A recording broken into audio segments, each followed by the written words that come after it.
Itu ada juga yang tanya kenapa sih kadang orang tidak kembali ke jalurnya tuh? Apakah memang karena tidak berpengalaman atau gimana? Bang, sehingga banyak orang tersesat, Bang Otek. Tidak kembali ke jalurnya itu biasanya ini saya melihatnya sih sebenarnya kurang asupan waktu dia ingin pulang. Biasanya kan ke orang tersesat kebanyakan yang pulang, bukan Hmm. berangkat ya. Kita sepakat Iya, dulu ya. iya, Kita setuju. sepakat dulu. Jadi orang pulang tuh secara psikologi ingin pulang buru-buru sehingga tidak sarapan Hmm. gitu. Sehingga tidak sarapan. Nah, dia tidak sarapan itu ya yang membuat dia hanya minum kopi atau teh manis atau susu, Mas Abi. Hmm. Atau dia makan biskuit atau roti, itu kan kalorinya tidak mendukung tuh. Sehingga dia ketika sasar, waktu 2 jam perjalanan, 1 jam perjalanan dia kesasar, ngeblank otaknya karena lapar, Mas Abi. Hmm. Itu mempengaruhi sekali tuh Mas Abi tuh. Orang lapar tuh muncul loh sebuah emosionalnya, halunya keluar semua, segala macam Hmm. loh Mas Abi. Oke.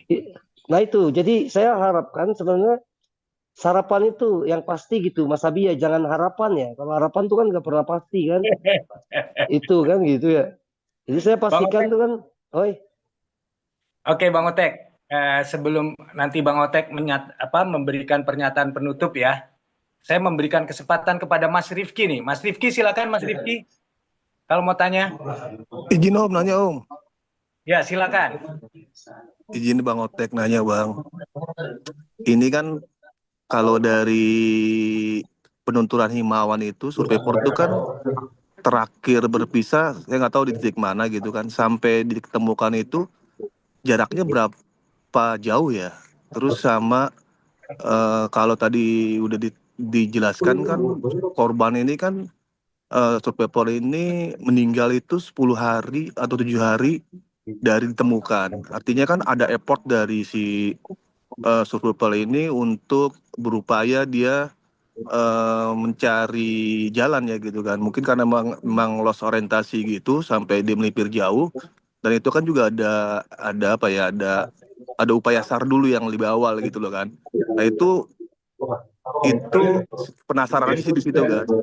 Berapa lama gimana? dia dari titik terakhir dinyatakan oleh himbauan itu dia hilang gitu loh kan sampai dia ditemukan itu jaraknya sih berapa lama gitu kan. Berarti kan kalau misalnya tadi disampaikan juga ada upaya dia untuk nyari jalan atau nyari jalur gitu kan. Apakah ada kemungkinan pada saat lossnya itu dia sempat apa ya sempat sempat masuk ke sungai gitu loh kan.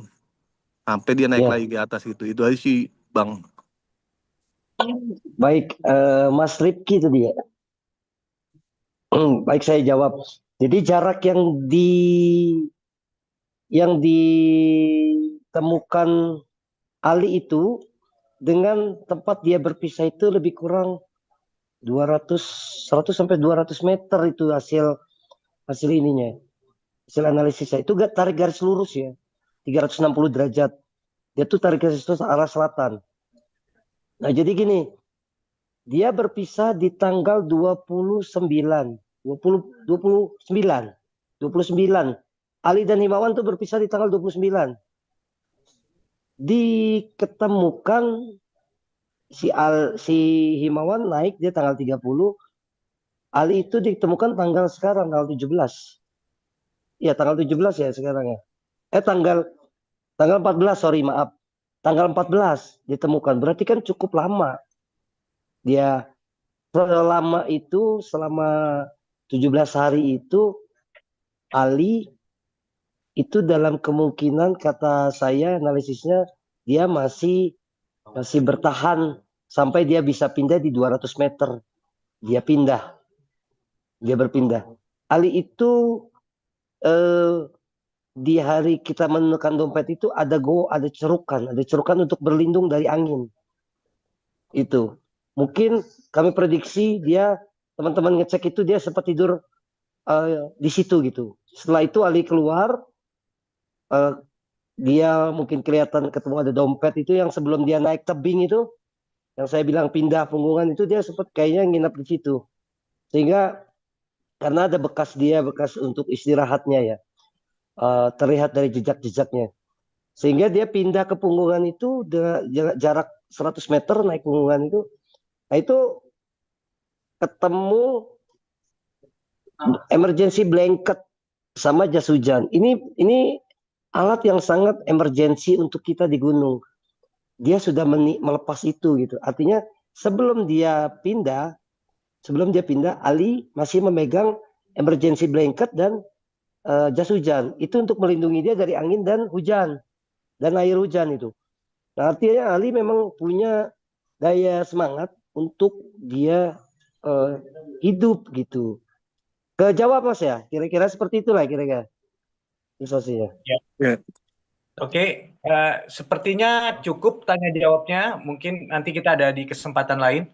Bang Otek, sebelum ditutup, ada dua yang kami bisa tanya ke Bang Otek. Pertama, mengapa harus ada serah terima ke Basarnas ya? Jadi kita tadi lihat di video ada serah terima subjek yang ditemukan oleh tim Esar Wanadri dan kelompok pencinta alam lainnya. Nah, setelah itu ada timbang terima tuh. Ya, silakan bisa dijelaskan ini. Baik, Mas Abi. Jadi teman-teman seluruh masyarakat biar tahu juga. Jadi dalam tahap pencarian dan pertolongan ini biasanya kita berbagi tim, berbagi tugas ya. Berbagi tugas.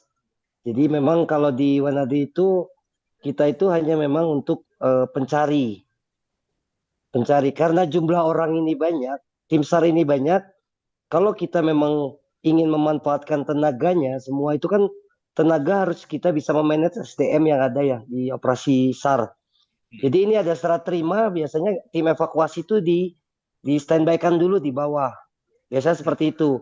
Kalau saya yang punya strategi untuk operasi itu, saya tidak pernah menaikkan orang sebanyak itu.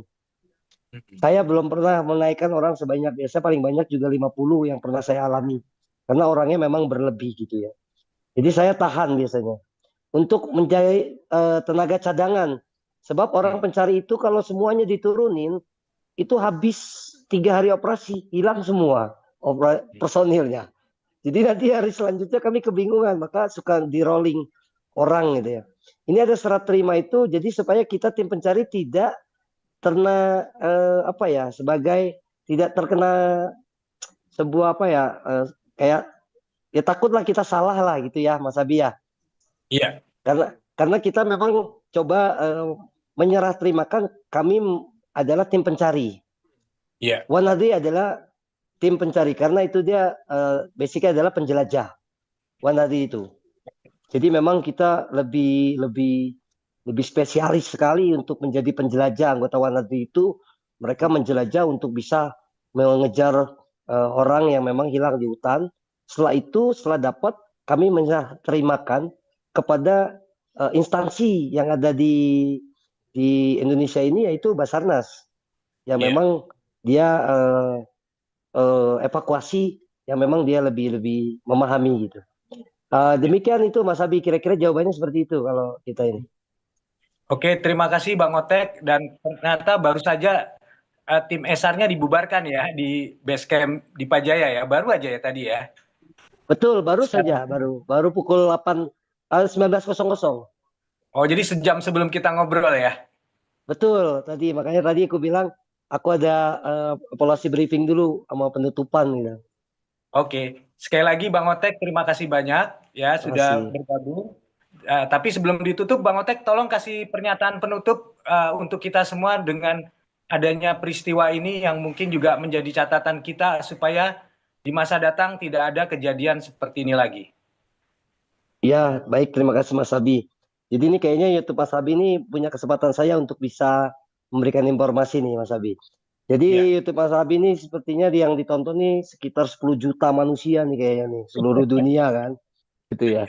Jadi kalau ada Mas saya jadi gini Mas Abi, buat teman-teman yang tidak, ini tren banget masalah untuk media sosial ya, terutama karena memang ini sangat-sangat sensitif sekali.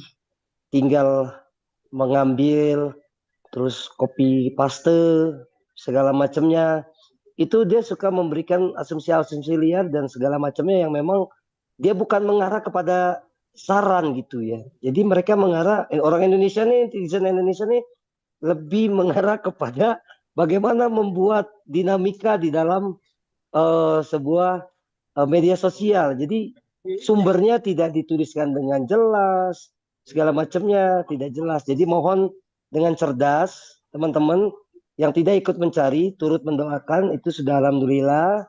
Jadi jangan sampai menyebarkan sebuah isu yang menjadi simpang siur kepada tim kalau sedang ada operasi SAR. Jadi jangan sampai kita juga sembarangan juga untuk bisa mendaki gunung secara asal-asalan tanpa perbekalan dan perlengkapan yang bagus. Kita juga bisa mengukur diri kita, batas kemampuan diri kita. Mampu atau tidak itu hanya diri kita yang bisa menilai.